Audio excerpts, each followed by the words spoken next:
न हल होने वाली समस्या।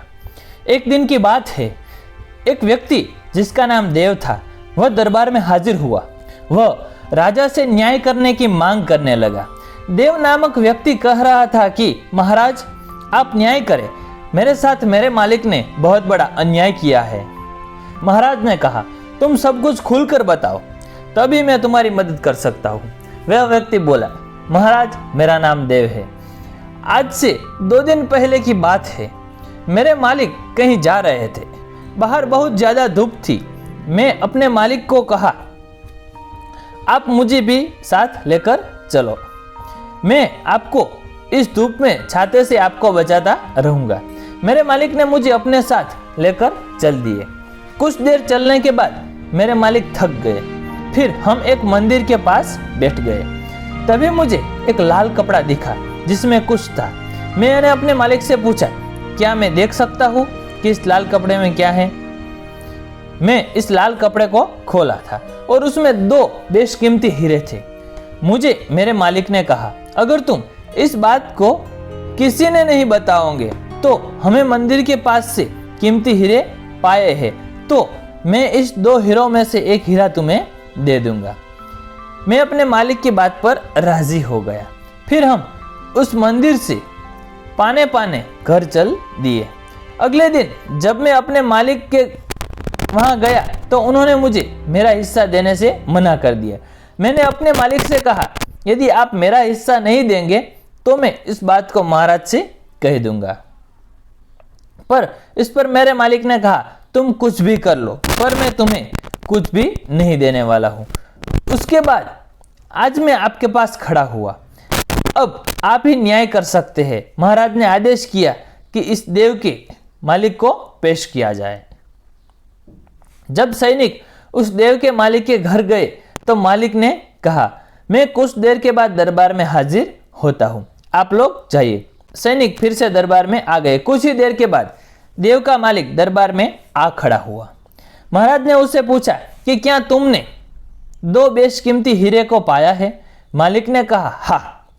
क्या तुमने इस हीरे को अपने नौकर जिसका नाम देव है उसे देने को कहा था? उस मालिक ने कहा, हाँ, पर वह दोनों हीरे तो उस देव के पास ही है। मैंने अपने नौकर से कहा, इस हीरे को हमने मंदिर के पास से पाया है, तो इस पर पूरा अधिकार राज्य का है। हमें इस हीरो को राज्य के हवाले जमा कर देना चाहिए। मैं खुद ही इस हीरो को जमा कर देता, पर मेरे पास वक्त कुछ कम था, इसलिए मैंने अपने नौकर को यह काम दे दिया। जब अगले दिन मैं अपने नौकर से हीरो को जमा करने का रसीद मांगता तो वह बात घुमाने लगा। मैंने उसे डराया भी कि मैं इस घटना को महाराज को बता दूंगा, उसके बाद वही फैसला करेंगे। फिर उसने आपके पास आकर पता नहीं क्या कुछ अपने मन से कहा होगा। मैं अपने साथ 2 गवाह भी लाया हूं। ये दोनों गवाह ने भी कहा, इन्होंने मेरे सामने ही देव को हीरे दिए। अब महाराज को लगने लगा कि शायद देव ने ही हीरो को अपने पास रखा है। महाराज तेनालीरामा और अन्य मंत्री मंथन भवन की ओर चले। सभी मंत्री बस यह कह रहे थे कि नौकर ही चोर है, लेकिन तेनालीरामा को लगता था कि मालिक चोर है। महाराज ने तेनालीरामा से कहा, आप यह कैसे कह सकते हैं कि मालिक के पास ही हीरे है? उसके पास तो 2 गवाह भी है। तेनालीरामा ने कहा, आप पर्दे के पीछे से सब कुछ देखें और मैं साबित करता हूं कि कैसे मालिक चोर है। तेनालीरामा बाहर आया। उसने दोनों गवाहों को अलग अलग स्थान पर बैठा दिया।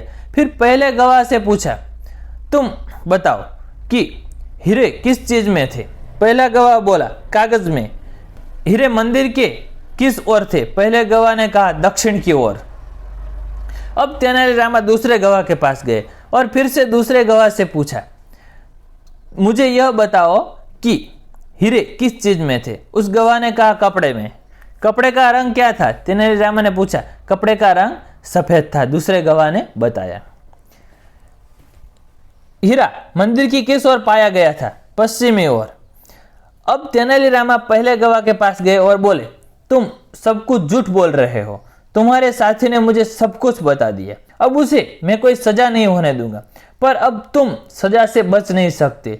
यह सुनते ही पहला गवाह रोने लगा। उसने कहा, मुझे माफ करें, मैं हीरो के बारे में कुछ नहीं जानता हूँ, मैं तो बस अपने मालिक के घर नौकरी करता हूँ। उन्होंने ही मुझे यह झूठी गवाही देने को कहा था। अगर मैं यह झूठी गवाही नहीं देता तो मुझे नौकरी से निकाल देते। अब तेनालीरामा सब कुछ समझ चुके थे। तेनालीरामा ने अपने साथ उस पहले गवाह को लेकर महाराज के पास गए। महाराज के सामने उस गवाह ने सब कुछ सच बता दिया। दरबार में जाकर महाराज ने आदेश दिया कि उस देव के मालिक को गिरफ्तार कर लो और उसके घर की जांच की जाए। घर की जांच में दोनों हीरा मिल गया। महाराज ने दंड के स्वरूप में देव के मालिक को 2000 अशरफिया देने का आदेश दिया। उसके साथ ही महाराज ने तेनालीरामा को भी उपहार दिया इस न हल होने वाली समस्या को हल करने के लिए। तो थैंक्स फॉर वॉचिंग। अगर आपको वीडियो अच्छा लगता है तो लाइक कीजिए, शेयर कीजिए और सब्सक्राइब कीजिए। मिलते हैं अगले वीडियो में।